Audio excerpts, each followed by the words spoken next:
Hello বন্ধুরা, আমার একটা নতুন ব্লগে আপনাদের ওয়েলকাম।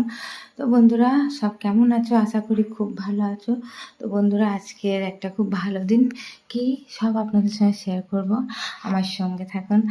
তো বন্ধুরা, আপনারা নিশ্চয়ই আমি ভিডিও ছাড়িনি, কিন্তু আপনাদের একটা কথা বলা হয়নি।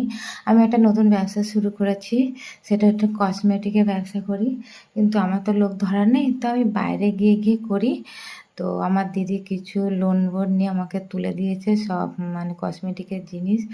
তো এখন আমি যেতে পারিনি, কেন আজকের আমার ছেলের জন্মদিন, আর দিদিরও শরীরটা ভালো ছিল না, আমারও গলার অবস্থাটা খারাপ, তো এই জন্যে যেতে পারিনি। তো চলুন সব শেয়ার করবো, আমার সঙ্গে থাকো।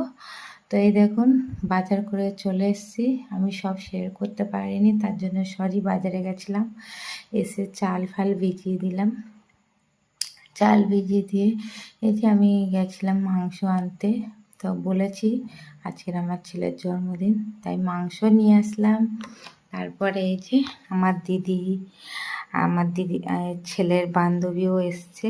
তো আজকের মেনুতে কী আছে সব বলবো। তো এই দেখুন, ওপরে আমি সব কেটে কুটে রেখেছি।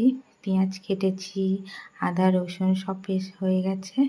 তো এইদিকে দেখুন মাংস বসে গেছে, আর ওইদিকে আমার দিদি আর আমার দিদির ছেলের বান্ধবী, ওনারা ডিম মানে ছাড়াচ্ছে। আর এই দেখুন সব ভাত এখানে করে রাখা আছে। আপনারা ঠিক বুঝতে পারছেন ওইটা কিসের জন্য। তো আজ হচ্ছে মেনুতে বিরিয়ানি। তারপর আমার ছেলে দেখো বেলুন ফোলাচ্ছে। তারপরে এই যে আমার ছেলেকে সব সাজিয়ে গুছিয়ে দিয়েছি, একা একা খাচ্ছে। তারপর দাদাও পাশে বসে আছে, বসে করছে। এখন শুধু জাস্ট ওকে মানে থালা যেরকম সাজিয়ে দিতে হয় সেটা দিয়েছি, ওকে আশীর্বাদটা পরে করব। তো কেউ নেই, অনেকটা দেরি হয়ে গেছে এসে। তো এই যে ঘরটা সাজিয়েছি এতটা। তো এই দেখো আমার দিদি বিরিয়ানি সবাইকে দেবে বলে বাড়ছে। আর এই দেখুন ঘরটা কিরম সাজানো, বড় করে তো করছি না, ছোট করে করছি, বেশি বড় করে করছি না। তারপরে এই যে আশপাশে সব একটা দুটো, মানে একটাই বাচ্চা, ওই যে পুচকুটা এসছে, আর আমাদের বাড়িওয়ালির দাদা, বাড়িওয়ালির ছেলের দাদা, ছেলে। তারপর ওই যে ওইদিকে আমার ছেলে চকলেট খাচ্ছে, চকলেট খেতে ব্যস্ত।